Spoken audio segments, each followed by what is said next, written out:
Hello and good afternoon, everyone. Today we're going to be talking about allergic reactions, histamines, and antihistamines. So histamines are a signaling chemical in your immune system, and there are 4 types that control day-to-day functions as well as your allergic response. So the histamines in your body are H1, H2, H3, and H4. The primary ones we're going to be discussing are H1 and H2. H1 controls itching, vasodilation, tachycardia, flushing, pain, bronchoconstriction, vascular permeability. Also your sleep-wake cycle, your food intake, your emotions, your body temperature, your memory, and your learning. And then H2 controls your stomach acid secretion, and it aids with digestion, the mucus secretions in your airways. So you can see how those two would become a problem in an allergic reaction situation. Your vascular permeability, hypotension, headache, flushing, tachycardia, and bronchoconstriction. And then H3 and H4 control neurodegenerative disorders and autoimmune disorders.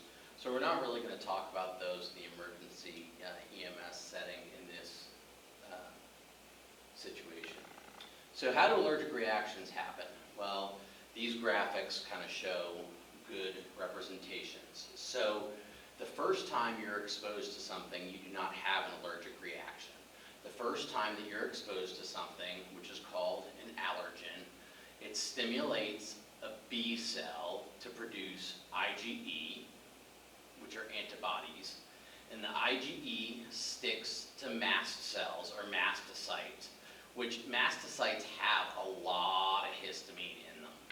And so the next time the allergen appears, it's caught by the IgE and it's stimulated, and the mastocyte releases lots of histamine and other inflammatory factors into your body.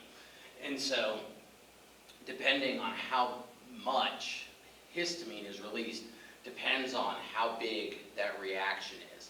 And each time you're exposed to something, that reaction becomes bigger and bigger and bigger. So you have to be careful. So, in the field, the goal is to block H1 and H2, and we carry diphenhydramine, or Benadryl, which blocks H1, and famotidine, or Pepcid, which blocks H2. So, any provider, ALS or BLS, if the patient is able to swallow, for adults may give 25 to 50 milligrams of PO diphenhydramine. And if the patient is over 6 years of age and is able to swallow, may give 20 milligrams of PO famotidine. For pediatrics, Benadryl or diphenhydramine, the dose is 1 to 2 milligrams per kilogram PO. And again, they must be able to swallow. Now, for paramedics only, for diphenhydramine, they may give 25 to 50 milligrams of IV diphenhydramine to adults, as well as other therapies, or 1 to 2 milligrams per kilogram diphenhydramine IV to pediatrics. So that was a brief overview. I hope it helped. If you need anything, as always, you can contact me.